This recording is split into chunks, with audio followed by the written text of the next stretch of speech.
Eu queria convidá-los ao Evangelho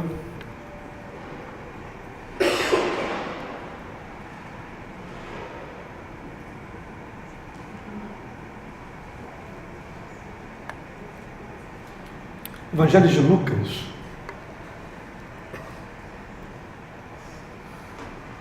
Já foi dito que hoje é uma noite de rito, e é sempre bom quando a gente tem a oportunidade de participar dessa experiência com o sentido e significado que ela propõe.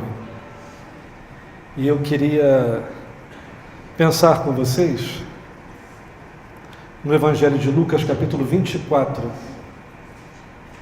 a partir do versículo 13.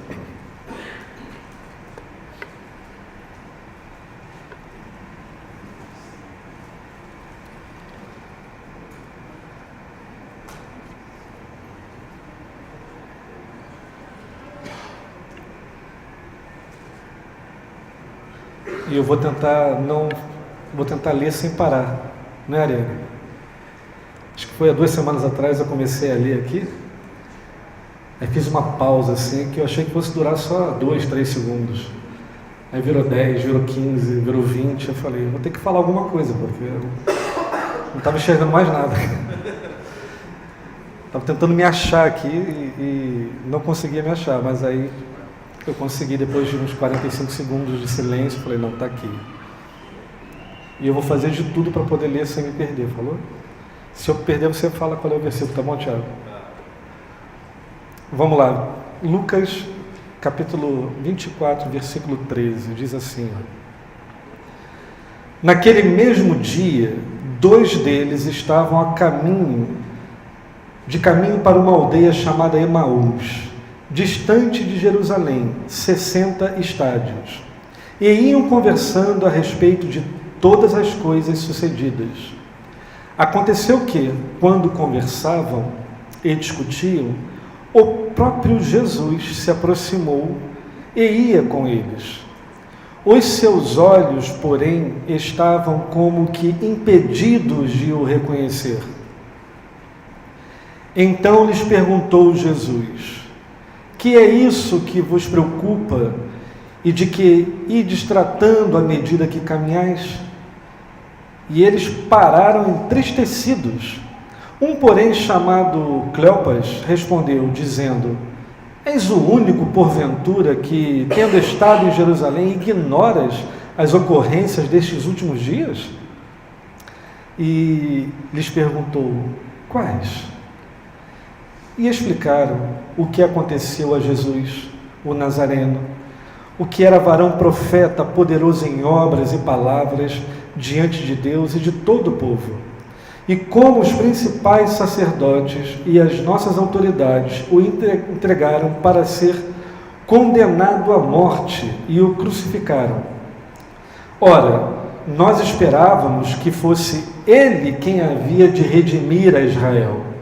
Mas depois de tudo isto, é já este o 3º dia desde que tais coisas sucederam. É verdade também que algumas mulheres das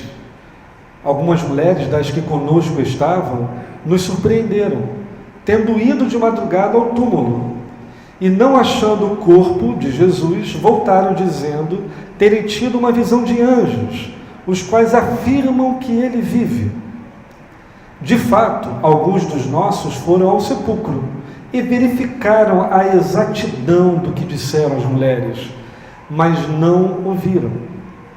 Então lhes disse Jesus: ó nécios e tardios de coração para crer tudo o que os profetas disseram.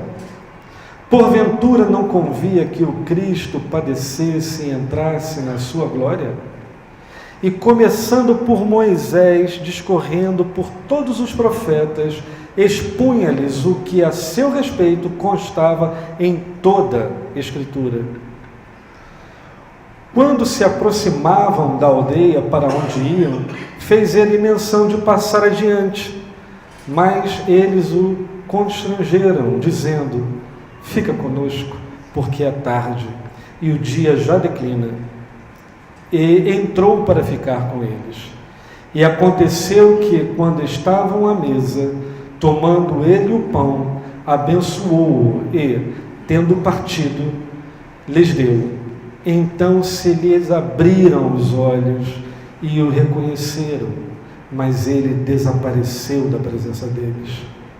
E disseram um ao outro: porventura não nos ardia o coração quando ele pelo caminho nos falava, quando nos expunha as Escrituras? E na mesma hora, levantando-se, voltaram para Jerusalém, aonde acharam reunidos os 11 e os outros com eles, aos quais diziam: o Senhor ressuscitou e já apareceu a Simão. Então os dois contaram o que lhes acontecera no caminho e como fora por eles reconhecidos no partir do pão. Que o Senhor nos conduza nessa reflexão e que o Espírito nos ilumine a mente e o coração e que nos seja pão e vida, em nome de Jesus. Amém. Amém. A história dá conta de 2 discípulos que estão saindo de Jerusalém e indo em direção a Emaús, num caminho, num determinado caminho, conforme a gente leu. E que caminho é esse? Qual era o sentimento e qual era o estado existencial desses 2 discípulos nessa trajetória? Era o caminho do abandono, o caminho da frustração, o caminho da orfandade, o caminho da decepção. Esse era o estado com o qual eles caminhavam essa trajetória. Sensação de abandono, de tristeza, de desilusão. E por que eles se sentiam assim? Eles estavam vindo de Jerusalém.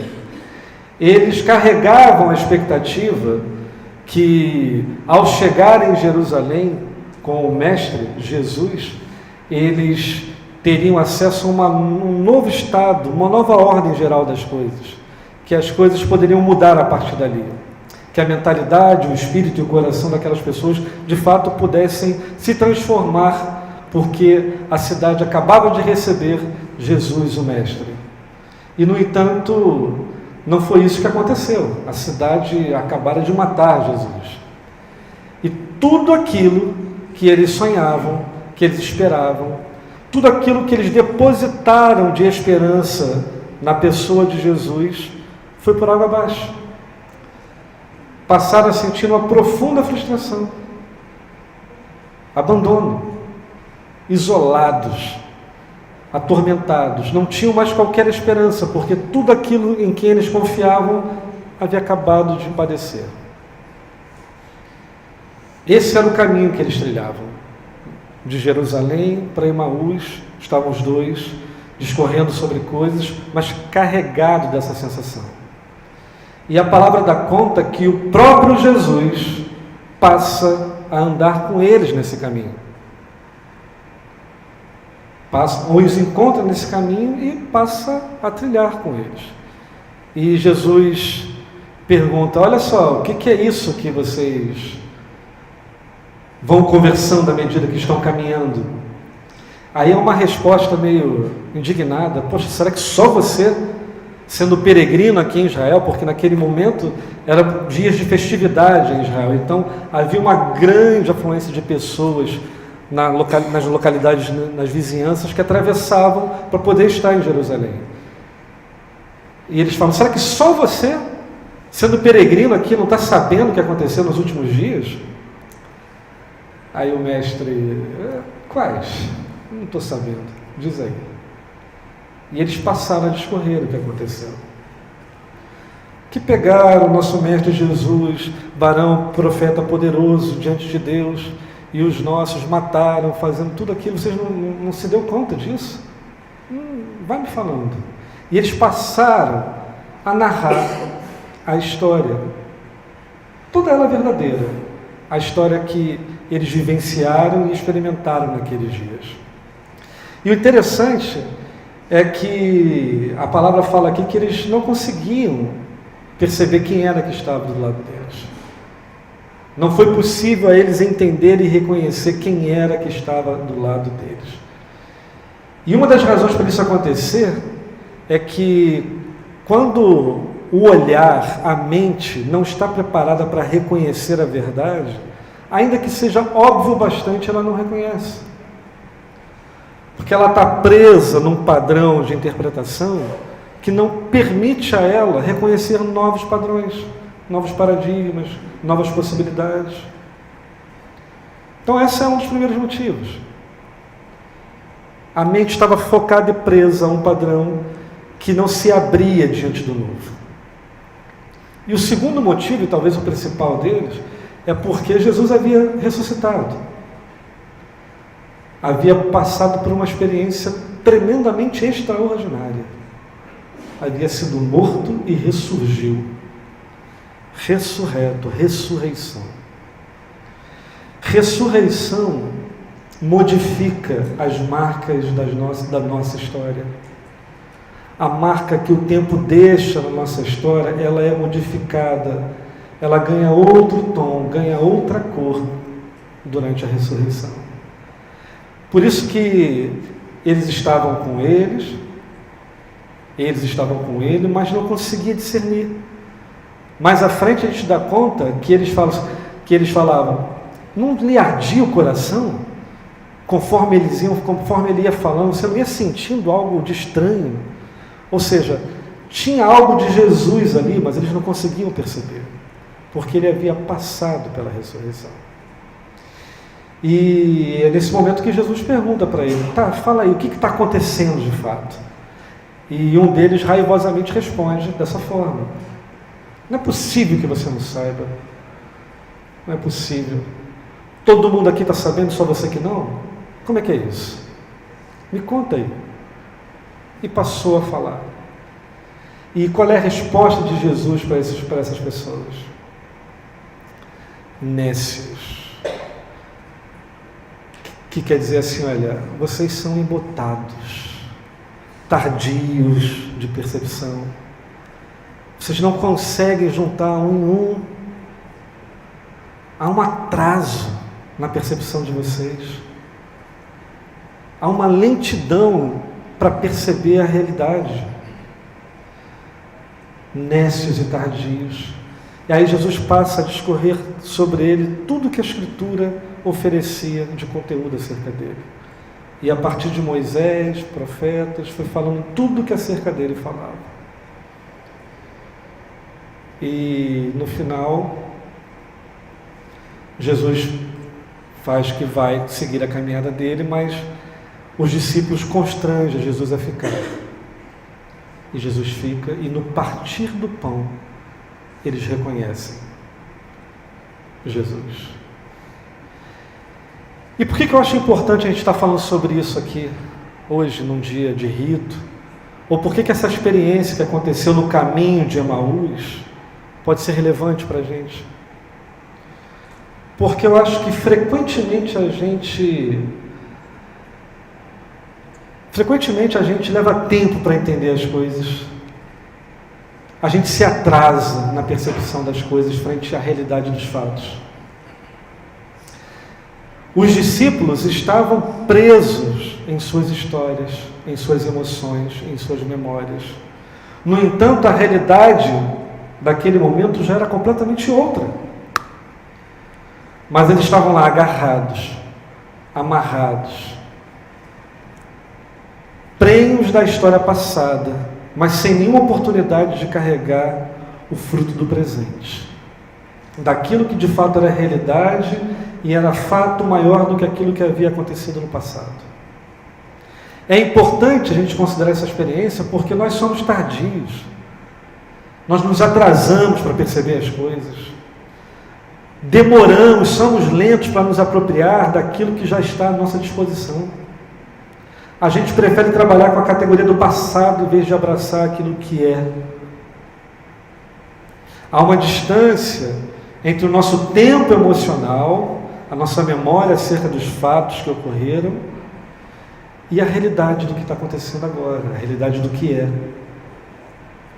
Há uma desincronia, há um desalinhamento entre essas dimensões. E se a gente vive assim, desalinhado, sem se apropriar do fato e da verdade do agora, que é maior e é soberano sobre todo e qualquer fato que possa ter ocorrido no nosso passado, a gente vive atrasado. Quando a gente vive assim, Deus anda com a gente e a gente não reconhece. Ele pode estar do nosso lado, mas a gente não reconhece. Quando a gente vive com essa latência, com essa demora, Ele pergunta para a gente as coisas e a gente responde de maneira ignorante. Ele fala com a gente responde de maneira ignorante. Quando a gente vive com esse atraso, a gente não percebe quem é que está do nosso lado mesmo.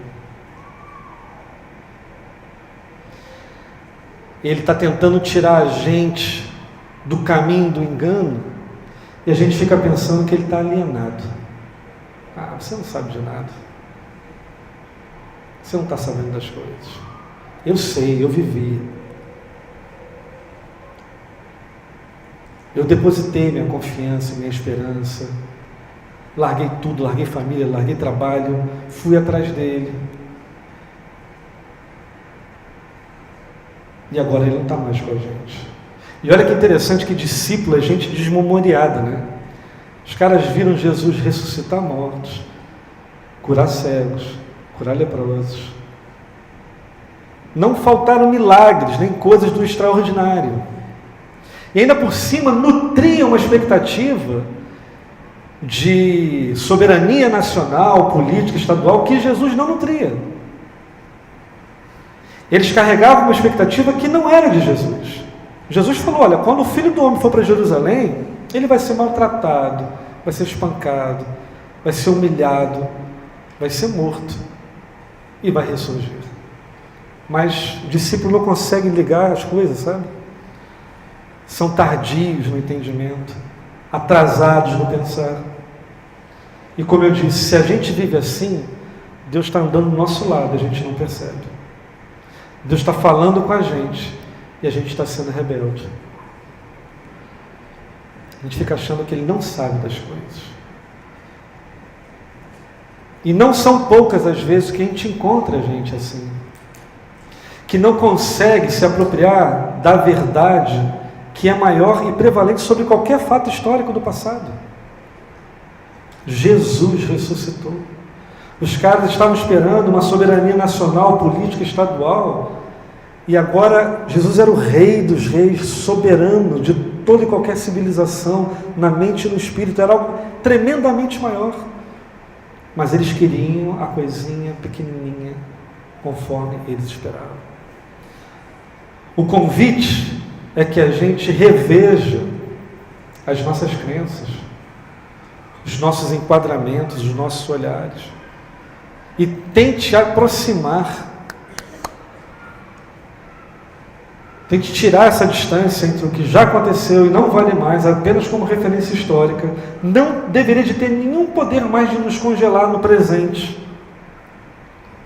sabendo que todas as coisas cooperam para o bem daqueles que amam ao Senhor, e toda e qualquer experiência pode ser proveitosa. Como nós falamos, precisamos aprender a viver sobre toda e qualquer circunstância. Mas que tipo de gente gosta, ou melhor, que tipo de gente dá preferência e se sente bem em viver com essa distância entre a emoção, a memória e a realidade do presente? São aquelas pessoas que ficam amarradas no passado, são fiéis àquela maldade, àquela experiência traumática, àquela tragédia. Não dão chance daquilo se mudar, se transmudar. Não dá a chance daquilo virar apenas uma referência histórica, coberta de graça pela ação presente do Deus eterno que se manifesta no dia de hoje. mas ficam ali, sabe, fazendo carinho naquele trauma, naquela história. Nosso desafio, nosso convite é para pararmos, para se apropriar daquilo que vale, daquilo que é. Diante de nós há uma mesa de celebração que fala de coisas superiores, de realidades extraordinárias, superior a qualquer trauma, qualquer vivência, qualquer experiência do passado, que ainda deixa a nossa alma ataviada a essas coisas. O convite é para soltar isso, deixando as coisas que para trás ficam lá atrás, e indo naquilo que está diante de nós, para o alvo, para a nossa vocação, para aquilo que nós fomos chamados. E somos chamados para viver o dia de hoje conforme a realidade da ressurreição, que é capaz de imprimir novas marcas na nossa história, ainda que sejam pontuadas por tragédias, por traumas, mas a ressurreição tem o poder de reverter o significado, o sentido disso, e nos dá a chance de reinterpretar a nossa história à luz da verdade, e nos fazer caminhar em segurança, em transformação, dia a dia, dando razão a Deus, sabendo que até é normal que haja essa latência, mas a gente não pode ficar preso nela. Pessoas sadias fazem o exercício de repensar todos os dias os acontecimentos que se sucedem a si mesmo à luz da verdade, da revelação, à luz daquilo que é. Porque à luz do que é, tudo pode ser transformado e tudo coopera.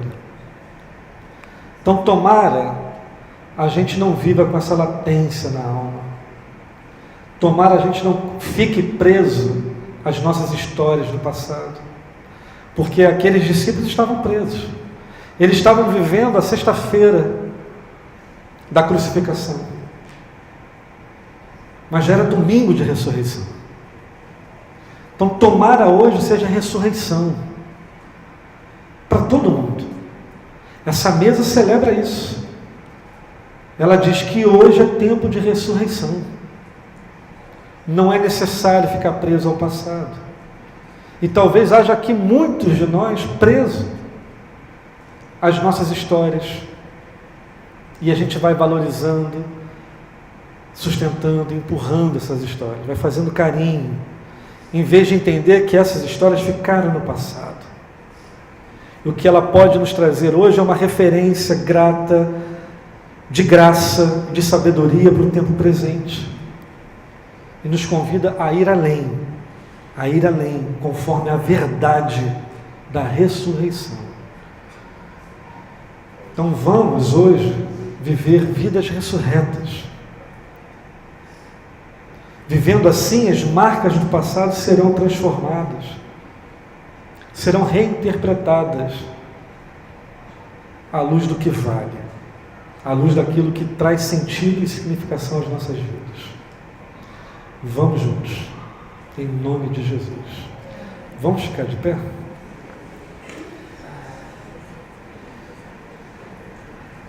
Queria convidar algumas pessoas que já devem estar direcionadas a distribuir os elementos.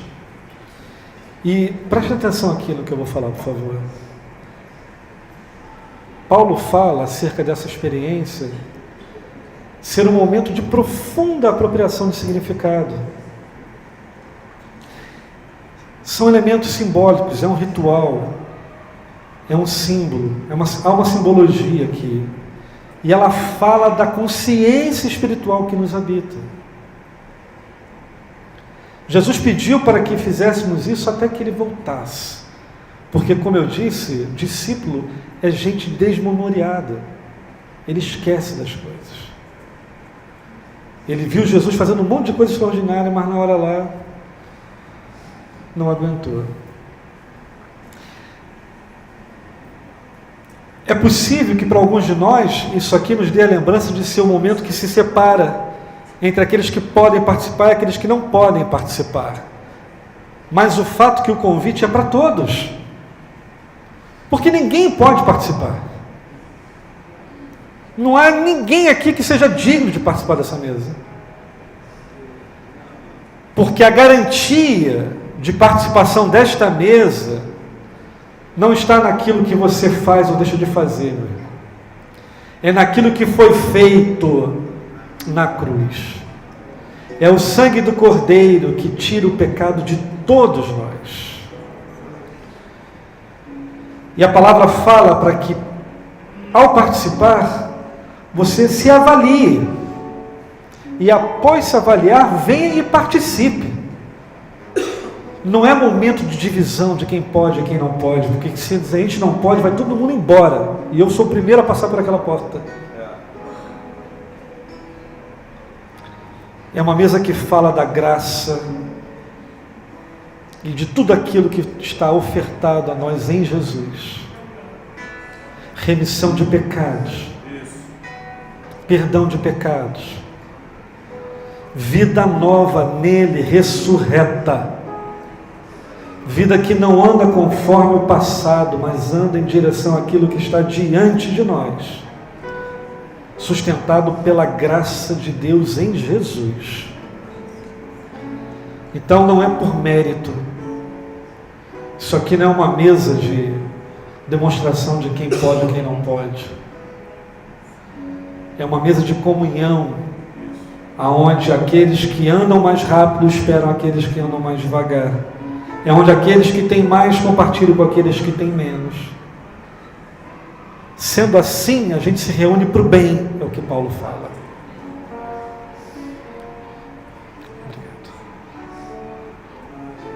Obrigado. É uma mesa que celebra esta realidade.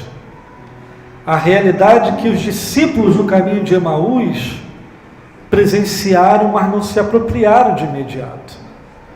Que é Emanuel, Deus conosco. Deus está conosco. E eis que estarei com vocês até o fim dos dias. Nunca vos deixareis só. Não temos como nos ausentar da presença deles, queridos. Não temos. O convite é para tomar consciência dessa realidade, dia a dia. Se saber alvo do amor de Deus. Amor louco e desesperado por todos nós. E ele fala que na última vez que ele participou desta mesa com seus discípulos, ele falou: olha, eu estou ansioso para participar com vocês de novo naquele dia. No dia eterno, eu quero participar junto com vocês.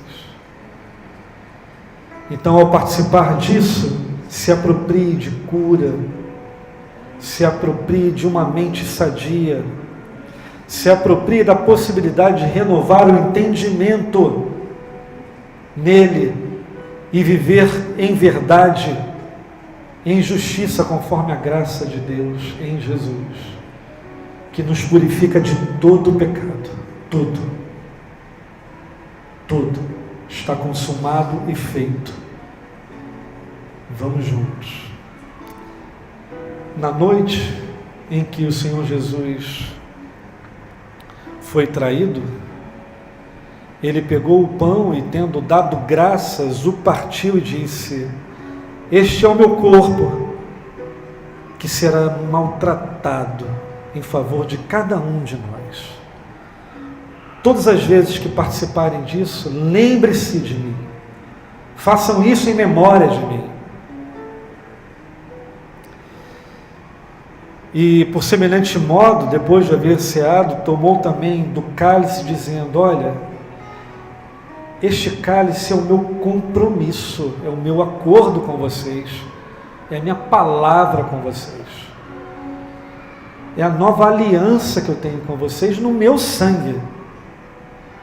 Quando participarem, lembre disso. Lembre de tudo que está à disposição de vocês. Lembre que é possível uma nova humanidade feita em meu nome.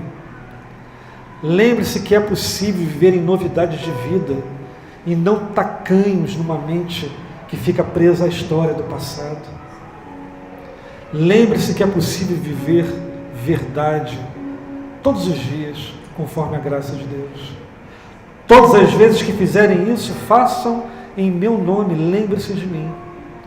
Porque todas as vezes que participamos dessa mesa, comendo do pão e tomando do cálice, a gente está anunciando a morte do Senhor, a sua ressurreição, até que Ele venha em definitivo. Vamos juntos, comamos e bebamos, em nome de Jesus.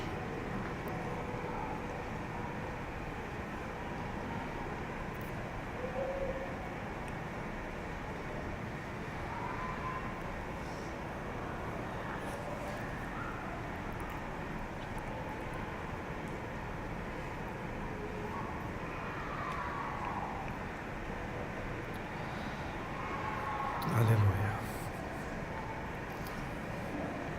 Pai,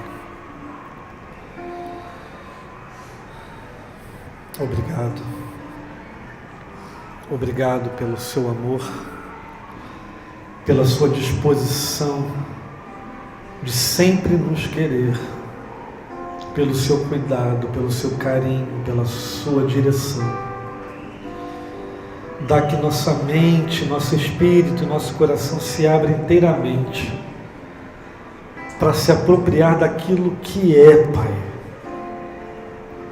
Daquilo que é e prevalece sobre qualquer história do passado.